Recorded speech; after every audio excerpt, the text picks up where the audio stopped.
Hello, dear friends. I hope you're doing really well. Let's continue reading the book of Numbers. We're in Numbers chapter 16, verse 16. We were reading yesterday about this rebellion. Now, this is another rebellion by a group of leaders. This is a different book. From a book of leader, from a group of leaders, like principals of their tribes. They say they don't want Moses to be leader. They don't want Aaron to be the high priest. They want to be leaders. They want to be priests, but they don't want Moses no more. They don't want Aaron no more. They say enough of you. Everybody's holy. You don't be leaders anymore. Something like that.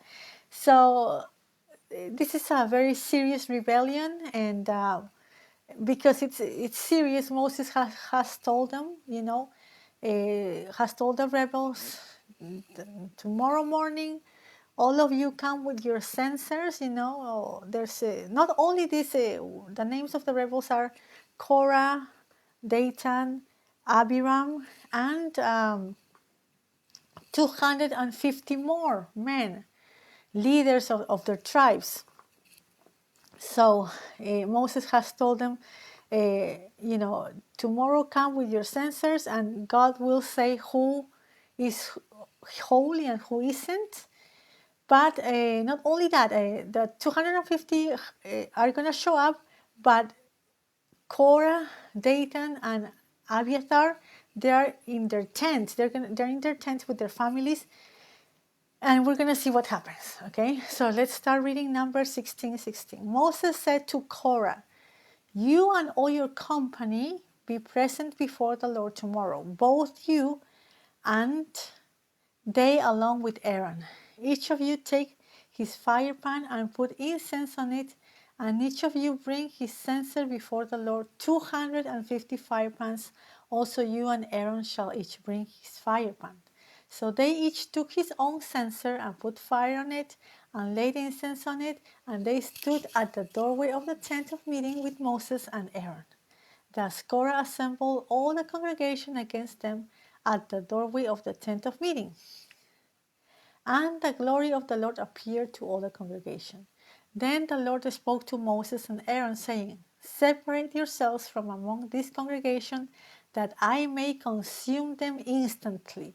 But they fell on their faces and said, "Oh God, God of the spirits of all flesh, when one man sins, will you be angry with the entire congregation?" Then the Lord spoke to Moses, saying, "Speak to the congregation, saying, Get back from around the dwellings of Korah, Dathan, and Abiram." Then Moses arose and went to Dathan and Abiram with the elders of Israel following him, and he spoke to the congregation, saying, "Depart now from the tent of these wicked men, and touch nothing that belongs to them, or you will be swept away in all their sin."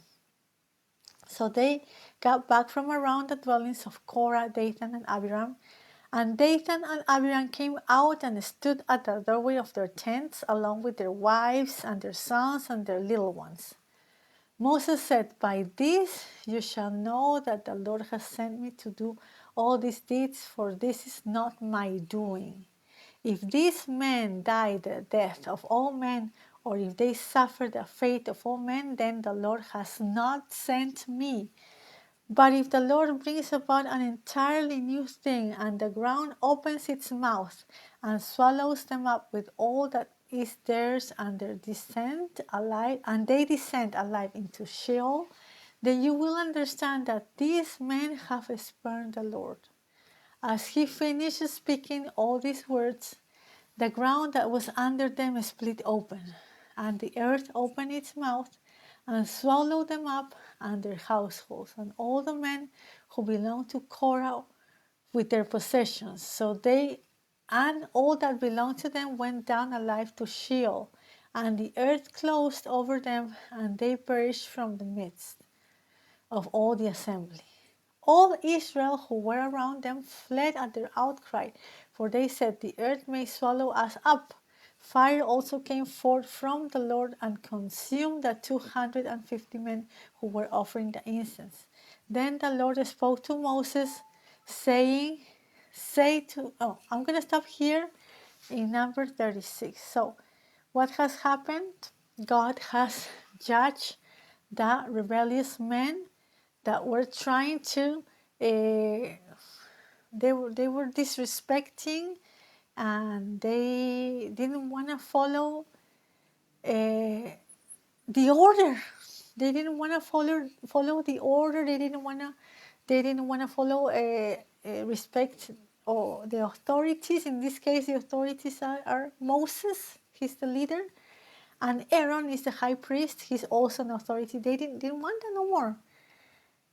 So they rebelled, and God has judged. God sent.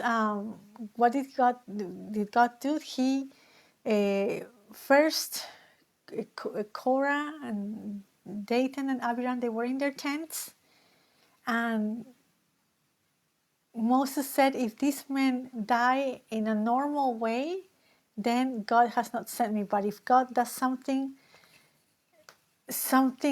different, something unique, then that means that these men irritated the Lord. And what happened? The earth opened up, and Dathan, Abiram, and Korah, with their families in their tents, they were swallowed up by the earth. Like they fell down to the Sheol. Sheol is the place of the dead. To the place of the dead. So they all fell down, and while this was happening outside the tabernacle, the other 250 rebellious people, they were consumed by the Lord. So the Lord has judged this big rebellion. It is kind of shocking, isn't it, right? But God is in the midst of Israel. He is with them. And if something really bad like that happens, He has to judge. He's providing them, He's protecting them, but at the same time, God is not going to allow things like this, rebellions like this. He's not going to allow that difference. He already has set Moses as leader, Aaron as high priest. Why would people, it's just that sometimes we as humans want to do what we want to do, and many times we don't take in God in consideration, and God is number one. He is with Israel. He's with them. He took them out of Egypt. What are they doing? What are these rebellious people doing? They want to be leaders? No, God picks whoever He picks. It's His decision, and we need to always, every day look to God, follow Jesus every day, and He help us, but this is not the end. We're gonna see this is not the end. God has judged the rebellious people, the Dathan, Abiram, and Korah, also the 250. But you think this is the end? No, something just as bad or worse is going to happen pretty soon. I think it's at the beginning of next chapter. We're going to see. But I know this chapter sometimes a little bit shocking, but I guess in Israel there's always been people that follow God and people that don't. In this case, these people don't.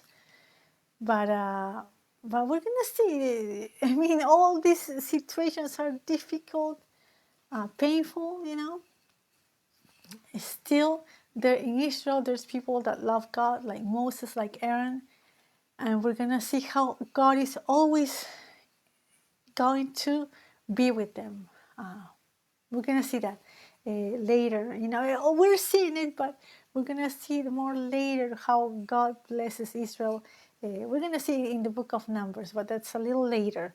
But there's also other rebellions, other judgments. It's very intense, I guess. So I'm gonna stop here, and hopefully we'll continue next week. Bye bye.